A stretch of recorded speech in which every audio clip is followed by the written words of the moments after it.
Buenas noches, hermanos y amigos que nos están viendo. Sean todos bienvenidos a este pequeño compartir de la palabra que les ofrece la Iglesia Bautista Reformada, Baluarte de la Verdad. Les invito a que vayamos a la palabra de Dios, al Evangelio de Marcos, el Evangelio que hemos estado leyendo a lo largo de todos estos viernes, y leamos el pasaje que continúa.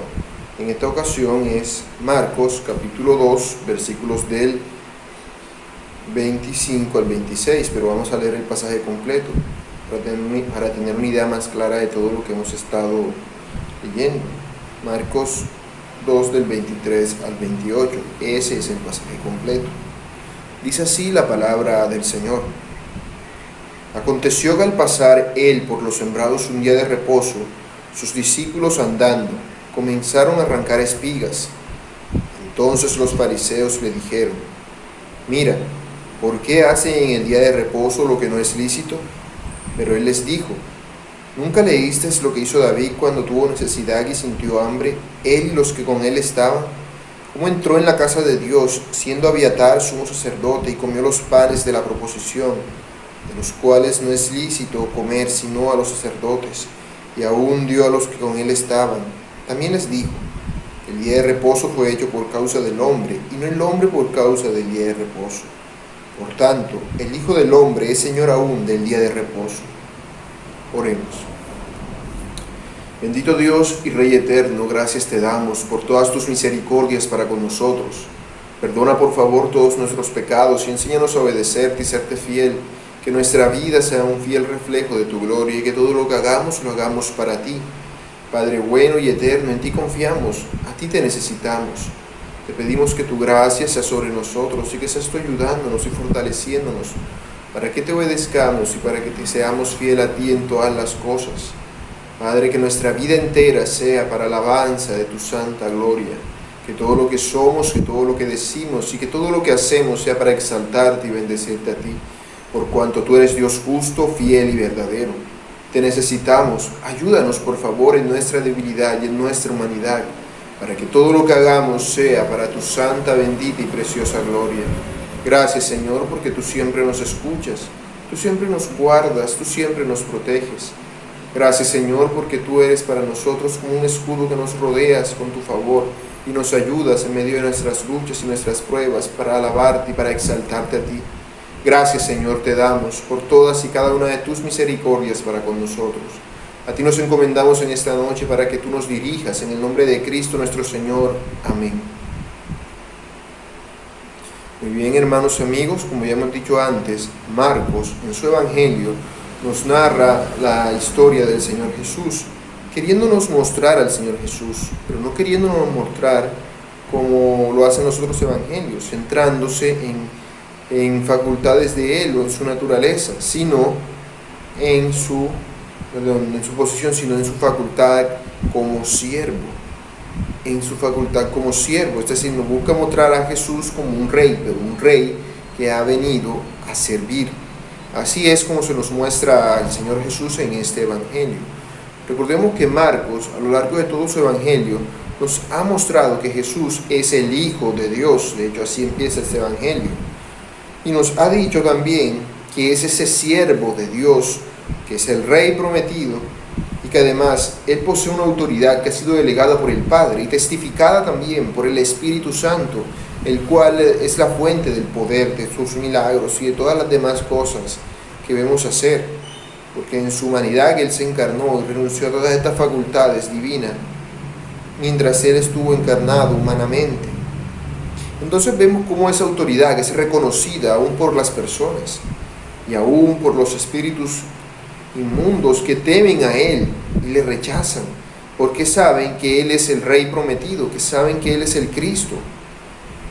Entonces vemos que todos ellos le sirven a sus propósitos, porque Él es el Rey, Él es el que posee la autoridad, y Él sirve a su propósito, porque ese es su propósito.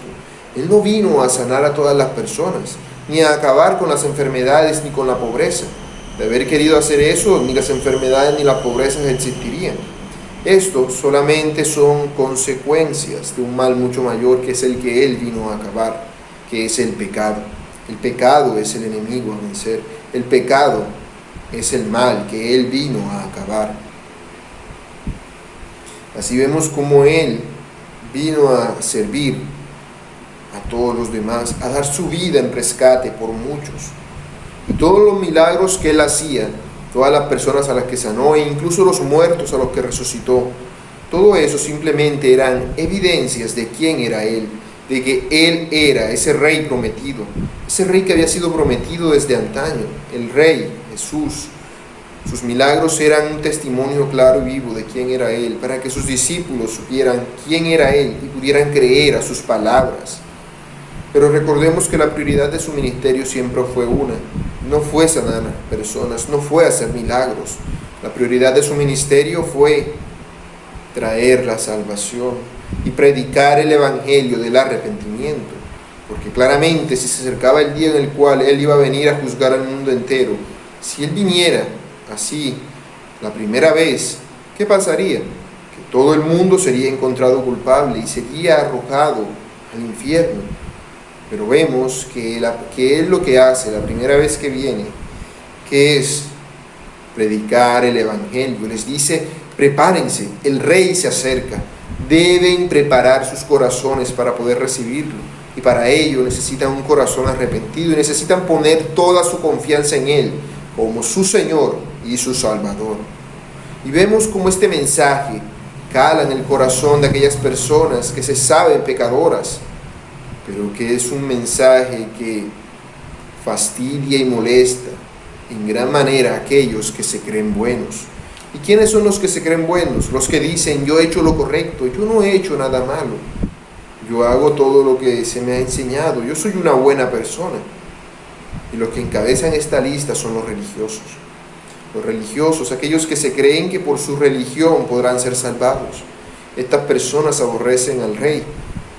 Aquí vemos un ejemplo claro de ello, los fariseos, que eran los líderes religiosos de la época del rey.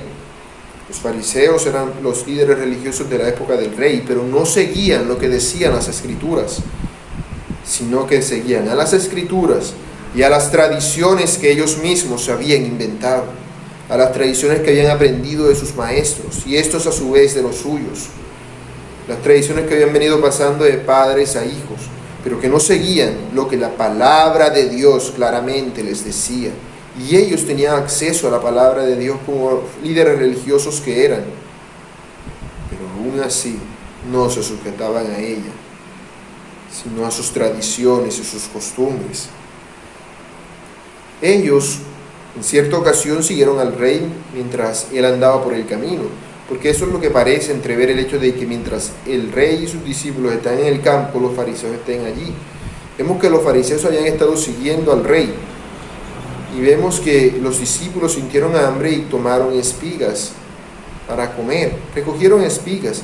Esto lo hicieron en un día de reposo, lo cual fastidió mucho a los religiosos, a los fariseos, porque ellos claramente tenían totalmente en su ley el hecho de que hacer esto en día de reposo era pecado. Así que se ofendieron al ver que el rey dejaba que sus discípulos hicieran eso y él no les amonestaba ni les decía nada malo. Así que ellos se sintieron ofendidos y trataron de reclamarle, preguntándole por qué hacen lo que no es lícito hacer en día de reposo. ¿Y qué le respondió el rey? ¿Será que acaso el rey les dijo: no, sí, voy a regañarlos porque están quebrantando la ley? Bueno, ellos no estaban quebrantando la ley de Dios, estaban quebrantando la ley de ellos, la ley que ellos habían inventado. Así que veamos cuáles son las palabras que el rey le responde a estos religiosos. Vamos a leer los versículos que vamos a explicar en esta noche, que son los versículos 25 y 26 de Marcos 2. Dice así: pero él les dijo: ¿nunca leísteis lo que hizo David cuando tuvo necesidad y sintió hambre, él y los que con él estaban? ¿Cómo entró en la casa de Dios, siendo Abiatar sumo sacerdote, y comió los panes de la proposición, de los cuales no es lícito comer sino a sacerdotes, y aún dio a los que con él estaban? Ante la pregunta que le están haciendo los religiosos al rey, ¿cómo responde el rey? Responde con un reto. Él les está poniendo un reto. Él está retando la autoridad de ellos. Él no se quedó callado. Él no se amancilló ante las acusaciones de ellos, sino que abiertamente les retó. Abiertamente les provocó, citando la Escritura y poniendo en descubierto la ignorancia que ellos tenían de la palabra de Dios. Obviamente los fariseos habían leído las historias acerca del rey David, pero las palabras del Señor resaltaban algo muy importante.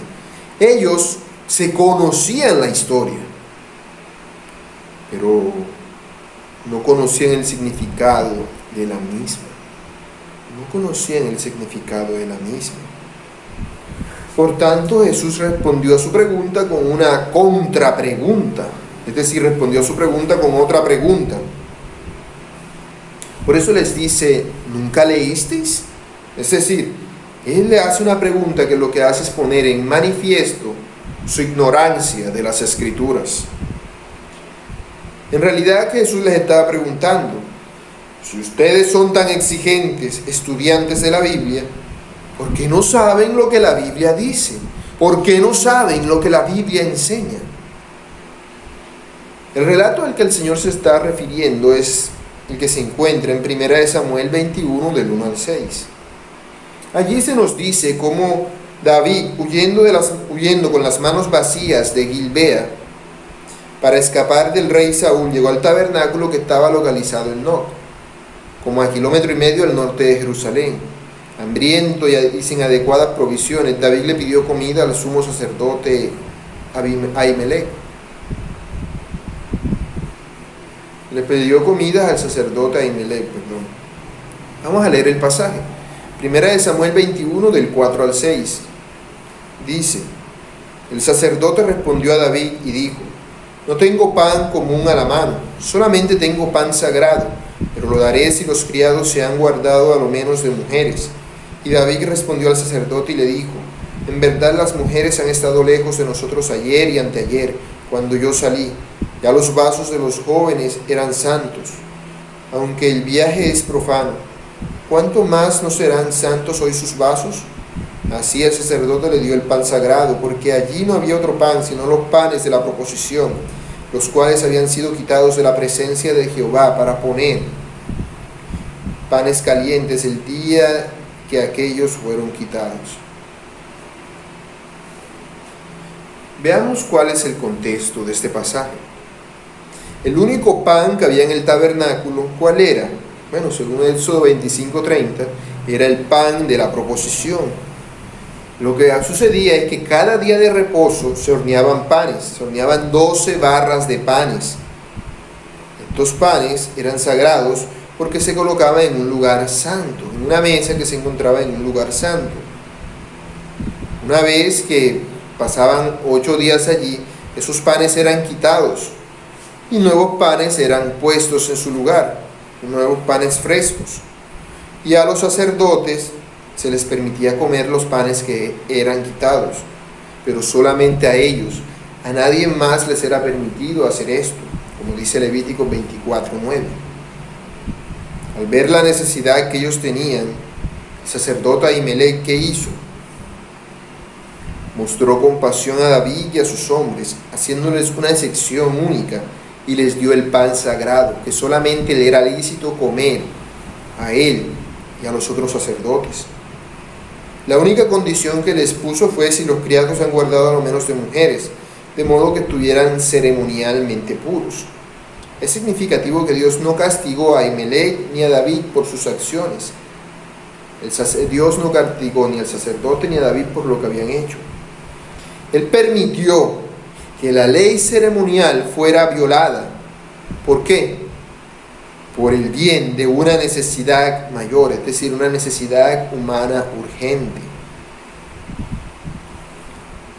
Entonces vemos que con esta acción que había hecho el sacerdote de permitir al rey David y a sus hombres comer estos panes que eran considerados sagrados, no eran una ofensa en ninguna manera para Dios, porque Dios veía como prioridad salvaguardar la vida humana.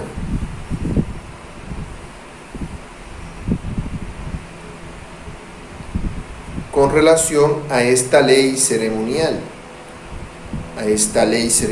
obviamente, no con relación al quebrantamiento de uno de sus mandamientos principales, Pero sí, con relación a esta ley ceremonial, Dios permitió que ésta fuera quebrantada con el fin de salvaguardar la vida humana, porque había una prioridad en los mandamientos. Aquí vemos que tiene más importancia el mandamiento que dice no matarás a esta ley ceremonial, porque este es uno de los 10 mandamientos. Así pues, para que no se incumpla este mandamiento, porque si Ahimelech llegaba allí y no le daba nada que comer a David y a sus hombres, pudiendo hacerlo, estaba quebrantando el mandamiento que dice no matarás. Así que era prioridad para él, ¿qué cosa? Cumplir ese mandamiento que dice no matarás, por encima de cumplir este mandamiento de esta ley ceremonial, porque no era uno de los mandamientos principales del pueblo de Dios, no era uno de los mandamientos de la ley moral, sino que era una ley ceremonial, es decir, algo que tipificaba al rey que habría de venir. Ese rey es Cristo, de quien está hablando todo el pasaje. De manera que lo que está haciendo aquí el Señor al dar esta ilustración, al citar este pasaje del Antiguo Testamento, ¿qué es? Él está poniendo entrevisto la importancia que tienen los mandamientos de Dios por encima de la ley ceremonial. Aquí el Señor utiliza el mismo estilo de argumentación que utilizaban los rabínicos, es decir, de menor a mayor. Si a Ahimelech, un sacerdote humano, le era permitido quebrantar una ley ceremonial con el fin de ayudar a David y a sus hombres, lo más lógico era que era apropiado para el Hijo de Dios pasar por alto una tradición. Porque si una ley ceremonial que tipificaba a Cristo era menos que un mandamiento moral, ¿cuánto menos era una ley inventada por los hombres? Era menos todavía. De manera que si era lícito para este hombre, Ahimelech, permitir que David y sus hombres se alimentaran de estos panes para no incumplir el mandamiento de no matarás, ¿cuánto más era lícito permitir al Señor Jesús permitir el Señor Jesús que sus discípulos coman las espigas, quebrantando la ley que los rabinos habían inventado? Obviamente era más lícito de esta forma. De manera que aquí se evidencia algo, y es ¿qué era lo que más le preocupaba a los religiosos? Lo que más les preocupaba a ellos era preservar su autoridad como líderes religiosos. Eso les preocupaba aún más que las necesidades de las personas, más aún que las necesidades de las personas. Así vemos cómo, así como el rey Saúl persiguió a David para matarle, así también los fariseos estaban buscando la forma de darle muerte al Hijo de David, al Hijo de Dios, a Jesús, el Rey y el Cristo. Además de esto, si leemos este texto paralelo en Mateo 12, del 5 al 6, veremos que también le dice a los fariseos: ¿no habéis leído en la ley cómo en el día de reposo los sacerdotes en el templo profanan el día de reposo y son sin culpa? Pues os digo que uno mayor que el templo está aquí. En este otro ejemplo que el Señor pone en Mateo, al señalar a los sacerdotes, Jesús demostró la incongruencia. El rey está demostrando la incongruencia de sus leyes. Cada día de reposo se requería que los sacerdotes que estaban ministrando encendieran el fuego en el altar y mataran animales para el sacrificio. Eso lo decía la Escritura en Levítico 24, 8 y 9, y también lo vemos en Números 28, del 9 al 10. Estas actividades eran actividades que, según las leyes de los fariseos, eran consideradas trabajo, lo cual no era lícito hacer en el día de reposo. Sin embargo, los sacerdotes lo hacían todos los días de reposo. Todos los días de reposo ellos tenían que hacer eso. Estas actividades no violaban, según los fariseos, el día de reposo, y según los fariseos tampoco violaban sus leyes acerca del día de reposo, aunque eran claramente una actividad mucho más compleja que arrancar espigas de trigo. Sin embargo, los fariseos exoneraban a los sacerdotes de cualquier maldad, incluso bajo su norma legalista. De manera que ellos básicamente exoneraban a quien ellos querían de sus leyes, para que así sus leyes se pudieran mantener, porque si no sería una incongruencia, si no, no se podría hacer lo que la ley de Dios manda con tal de obedecer sus tradiciones humanas. La afirmación del Señor que dice que uno mayor que el templo está aquí, no es nada más y nada menos que una declaración de su deidad. El único mayor que el templo es Dios, porque el templo simbolizaba la presencia de Dios entre su pueblo. Y si Jesús dice que hay uno mayor que el templo allí, está diciendo básicamente que hay uno mayor que la presencia de Dios que el templo brinda. Es decir, hay una presencia de Dios mucho mayor. ¿Cuál es esta presencia de Dios? La de Dios mismo. Él está declarando allí de que Dios está entre ellos y que Él es ese Dios. Así vemos cómo el Señor antepone siempre el cumplimiento de la palabra de Dios por encima de las tradiciones y las costumbres humanas. Y les está diciendo que el problema que ellos tienen es que su prioridad no es Dios. Su prioridad no es Dios, porque el Señor claramente está guardando lo que la palabra de Dios manda, lo que la palabra de Dios exige. Pero ellos no, ellos simplemente están guardando las tradiciones que ellos mismos se han inventado. Así que debemos tener mucho cuidado nosotros también de caer en este tipo de error, de caer en esto, porque es muy sencillo para cualquier persona sucumbir ante esto. ¿De dónde sacaron ellos esta idea? De tergiversar la palabra de Dios. Pero no creamos que fue simplemente de que, bueno, voy a tergiversar la palabra de Dios, así que voy a inventarme esto y esto y esto. No. Surge de un corazón que quiere ganarse la salvación por sus propias obras. Entonces ven un mandamiento que dice que el día de reposo es día sagrado y que no se debe trabajar. Así que buscan ellos, en vez de tratar de descubrir lo que la Biblia enseña acerca de esto, lo que hacen es que ellos mismos implementan su idea acerca de lo que es trabajar.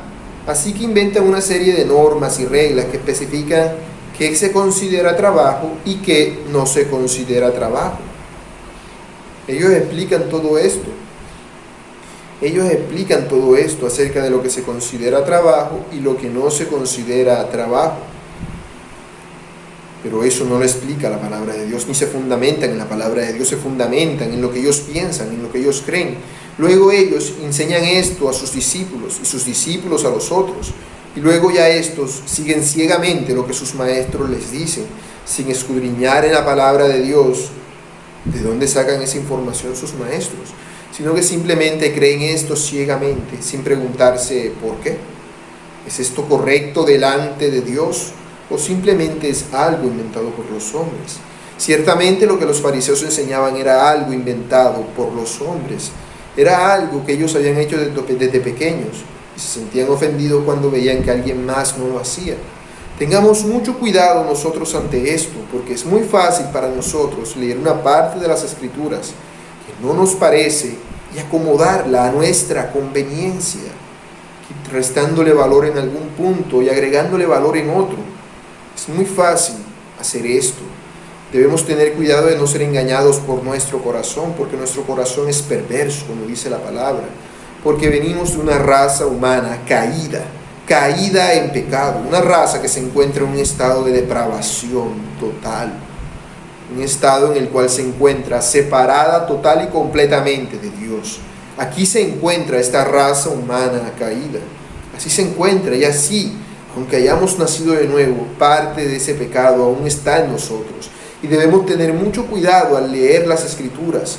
Y debemos ser buenos bereanos y escudriñarlas para ver si lo que estamos diciendo es en realidad lo que dice la Escritura o son simplemente cosas que nosotros mismos estamos introduciendo en el texto. Porque es muy fácil decir, no, a mí me enseñaron esto y esto, entonces cuando leo este pasaje, yo lo interpreto según lo que me enseñaron a mí y no según lo que la Biblia dice. Debemos recordar que la Biblia es la que interpreta a la Biblia. No se trata de seguir interpretaciones humanas o lo que a mí me parece. Debemos hacer una correcta exégesis de la Biblia y tener mucho cuidado de no estar haciendo una eisegesis, es decir, de estar metiendo en la Biblia lo que nosotros queremos que diga, no lo que la Biblia dice. Así pues, lo más importante que es lo que la palabra de Dios dice, no es lo que nosotros creamos o pensemos, no, es lo que la palabra de Dios enseña, por cuanto es en verdad palabra de Dios. ¿Por qué? Porque la palabra de Dios fue inspirada por el Espíritu Santo y sabemos que la palabra de Dios hizo hombre y habitó entre nosotros, y es Cristo Jesús, nuestro Rey y Señor. ¿Cuál es nuestra prioridad en la vida? ¿Agradar a Dios o agradar a los hombres? ¿Cuál es nuestra prioridad? ¿Hacer lo que es correcto delante de Dios o hacer lo que es correcto delante de los hombres? ¿Es Cristo nuestra prioridad? ¿Es Cristo nuestro Rey y Señor? ¿Es Cristo ese a quien tenemos que rendir cuentas? ¿Somos conscientes de que Él está con nosotros todo el tiempo? ¿Somos conscientes de que Él está aquí ahora, aunque no lo estemos viendo? Él está aquí, Él está en todas partes, en todo momento y en todo lugar, por cuanto es Dios. Pero lo importante es que esté aquí, en nuestro corazón, como Señor de Él. ¿Cómo es Señor de nuestro corazón? Cuando con nuestra mente decidimos hacer lo que su palabra dice y no lo que a nosotros nos parece. No lo que a nosotros nos parece, porque lo que a nosotros nos parece es una idea que nace de nuestro corazón. Y nuestro corazón es una brújula dañada, que no apunta en la dirección correcta. Por eso no debemos hacerle caso a esa brújula llamada corazón. Por eso no debemos hacerle caso a lo que enseña Él, sino a lo que enseña Dios en su santa y preciosa palabra. Debemos ver siempre todo a la luz de la palabra de Dios. Y cuando decimos todo, es todo. No podemos tomar la palabra de Dios como los fariseos que decían, aquí encontramos un mandamiento que dice que no debemos trabajar el sábado. Bueno, pero ¿qué es trabajar? Bueno, a mí me parece que trabajar es esto y trabajar es aquello. Pero no escudriñaban en la Escritura para ver qué era lo que eso significaba. En realidad, no lo hacían, sino que lo acomodaban como a ellos les parecía. Tengamos cuidado de no hacer nosotros lo mismo, porque es muy fácil caer ante esto y acomodar la Escritura a lo que a nosotros nos parece con cualquier aspecto de nuestra vida. Así podríamos estar engañándonos a nosotros mismos y dándole prioridad a cosas que no son importantes. Debemos darle prioridad a lo que en verdad importa. Lo que en verdad importa es aquello que el Señor dice. Y lo que el Señor dice, lo que la palabra de Dios dice, nos da principios que podemos aplicar a todos los aspectos de nuestra vida. Aún a las cosas que nosotros pensamos que no tienen nada que ver con la palabra de Dios, están totalmente relacionadas con ella. Y al hacerlas, esas cosas o no, es cuando se evidencia en realidad cuál es la prioridad en nuestro corazón. ¿Qué es lo que más importa? ¿Lo que la Biblia dice?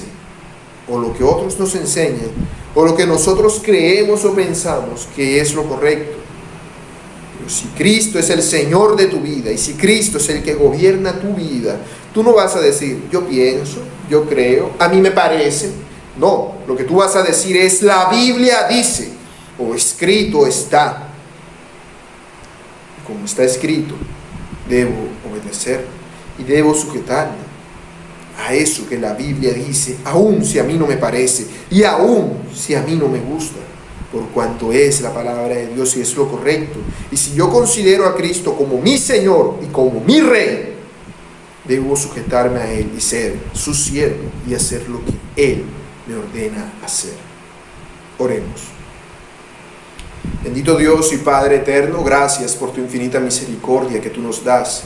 Gracias, Señor, porque tú eres bueno y benevolente y porque a ti te ha placido darnos el privilegio de tener tu santa y preciosa palabra, la cual es un regalo para nosotros y a través de la cual somos llenos de ti, somos instruidos en ti y somos, Señor, participantes de tu gozo y de tus bendiciones para con nosotros. Gracias, oh Señor, porque tu palabra nunca falla y nunca falta, porque tu palabra es veraz y es abundante y tiene todo lo necesario para que lleguemos a ser personas de Dios, hombres y mujeres de Dios, capacitados para hacer toda buena obra y todo aquello que te agrada a ti, todo aquello que te dé gloria a ti. Gracias, Señor, por tu infinita misericordia para con nosotros, porque sabemos que tú nos escuchas y que tú tienes cuidado de nosotros. Ayúdanos, Señor, a no guiarnos por la brújula llamada corazón, sino guiarnos por la brújula llamada palabra de Dios. Que tu Espíritu Santo nos ilumine para que comprendamos en verdad lo que dice tu palabra y para que lo apliquemos a nuestra vida. Para que esto que decimos en este momento no se quede simplemente como algo que decimos y pensamos un momento y ya, sino como algo en lo cual reflexionemos y en lo cual apliquemos a nuestra vida, para que así hagamos lo que es lícito delante de ti y no lo que es lícito delante de los hombres. Nuestra prioridad siempre debe ser obedecerte a ti, Señor, por cuanto tú eres Dios fiel y verdadero, grande y maravilloso. Gracias, Señor, por tu infinita misericordia que tú nos das. Gracias porque sabemos que tú nos escuchas y que tú, Señor, tienes cuidado de nosotros, que aún respondes a todas nuestras oraciones antes de que las pidamos, porque aún antes de que esté la palabra en nuestra boca, tú ya la conoces. Gracias, Padre, por todo lo que tú eres y todo lo que tú has hecho por nosotros, al enviar a Cristo Jesús, tu Hijo, a morir en la cruz por nuestros pecados, los pecados de tu pueblo.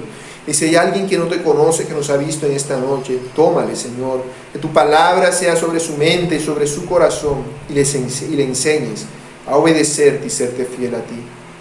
Señor, tú eres nuestro Rey y Señor, a ti te obedecemos y somos fiel. Hágase en nosotros tu voluntad y tu palabra. A ti nos encomendamos en el nombre de nuestro Rey y Salvador Jesucristo. Amén. Muy bien, hermanos y amigos, eso ha sido todo por esta ocasión. Que el Señor les bendiga. Nos vemos en la próxima.